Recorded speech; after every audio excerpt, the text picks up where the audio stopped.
semua amalan dilipat gandakan bagi umat Rasulullah Ramadan. Assalamualaikum warahmatullahi wabarakatuh. Alhamdulillah, assalatu wassalamu ala rasulillah, la hawla wa la quwwata illa billah, amma ba'd.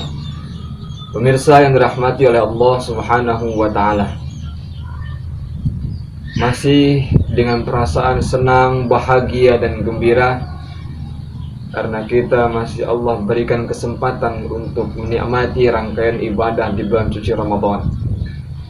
Salah satu di antara hal yang spesial pada bulan Ramadan ada di dalamnya nuzulul Quran, di mana Al-Quran diturunkan oleh Allah subhanahu wa ta'ala.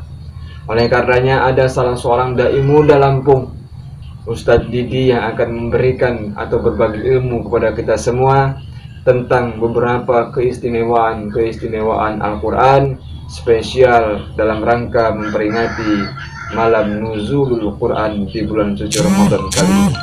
Selamat menikmati dan selamat menyaksikan. Assalamualaikum warahmatullahi wabarakatuh. Hamdan wa syukran lillah, salatan wa salaman ala rasulillah wa ala alihi wa sahbihi wa mawalah, amma ba'du.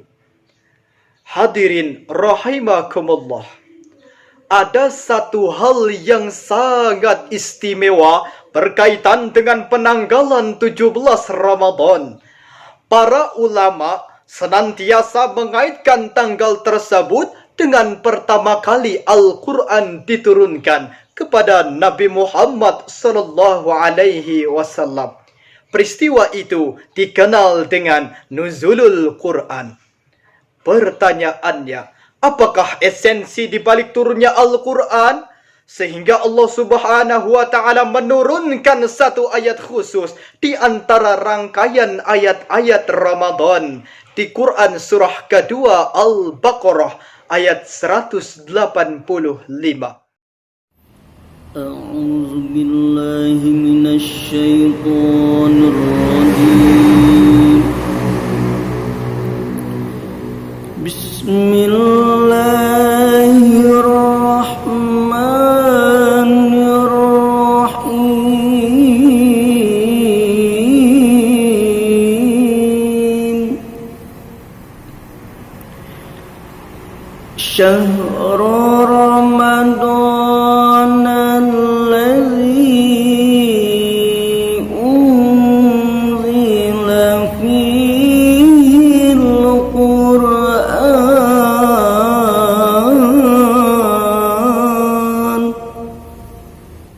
hudan linnasi wa bayyinatin minal huda wal furqan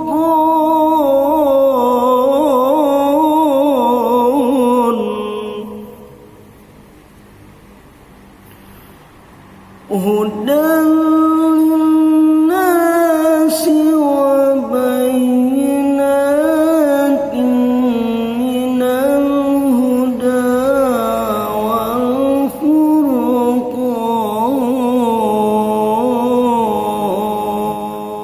Hadirin rahimakumullah, ada hal yang sangat penting diuraikan di dalam ayat tersebut, menggambarkan kepada kita untuk mendalami secara lebih detail lagi tentang kosakata Al-Quran.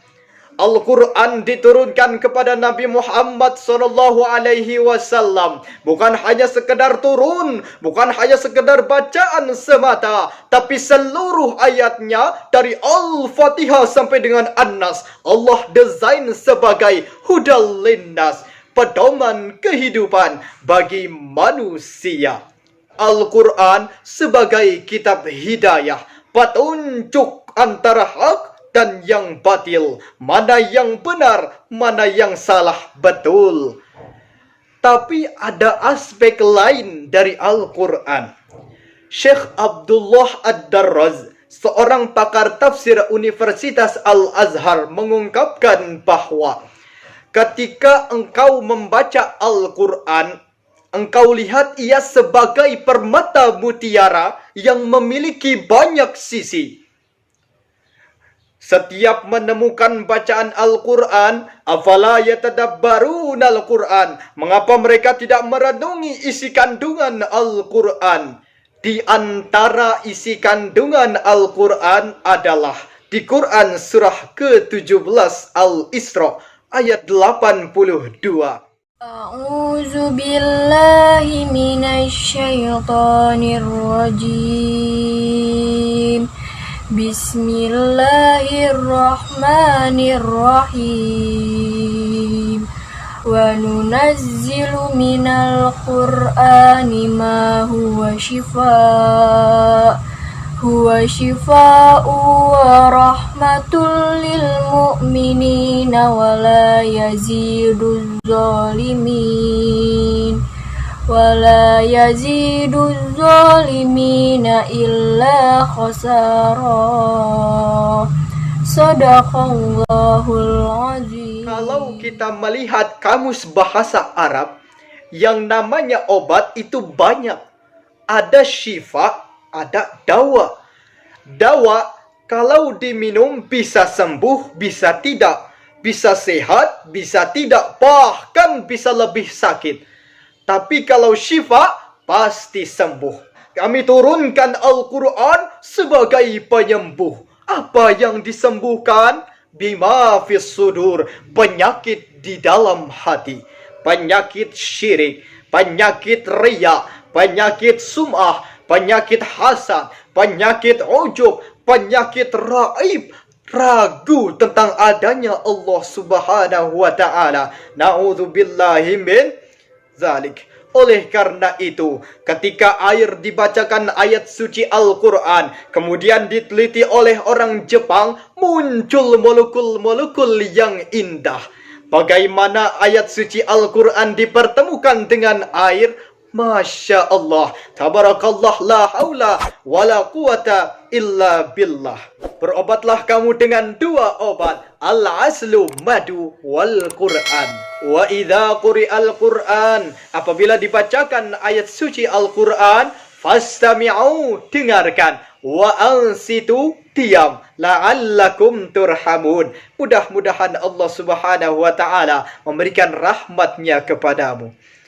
Ketika ada orang yang hatinya gelisah, jiwanya gelisah, kemudian dibacakan ayat suci Al-Quran, muncul ketenangan. Siapakah yang memberikan ketenangan? Allah Subhanahu wa ta'ala. Mengapa Allah memberikan ketenangan? Karena yang dibaca adalah Al-Quran. Kemudian Allah Subhanahu wa ta'ala membukakan pintu hatinya, membersihkan penyakit hatinya, sehingga mudah menerima rahmat dan hidayah dari Allah Subhanahu wa ta'ala. Hadirin rahimakumullah. Semoga Allah Subhanahu wa ta'ala memberikan kepada kita kekuatan sehingga kita mampu memaksimalkan rangkaian ibadah di bulan suci Ramadan ini. Cukup sekian yang dapat saya sampaikan. Mohon maaf atas segala kesalahan. Wabillahi taufiq wal hidayah, waridha wal inayah. Wassalamualaikum warahmatullahi wabarakatuh. Pemirsa yang dirahmati oleh Allah Subhanahu wa ta'ala, begitu luar biasa bahwa Al-Quran bisa memberikan berbagai macam efek kepada kita semua. Mulai dari ketenangan, ketentraman, rasa nyaman, kemudian bahkan bisa menjadi obat bagi penyakit-penyakit yang ada di dalam dada kita. Oleh karena itu, tidak ada alasan bagi kita semua untuk tidak menjadikan Al-Quran sebagai pegangan dan pedoman dalam menjalani kehidupan yang fana ini. Baik, demikian. Terima kasih. Mohon maaf atas segala khilaf dan kesalahan. Wassalamualaikum warahmatullahi wabarakatuh.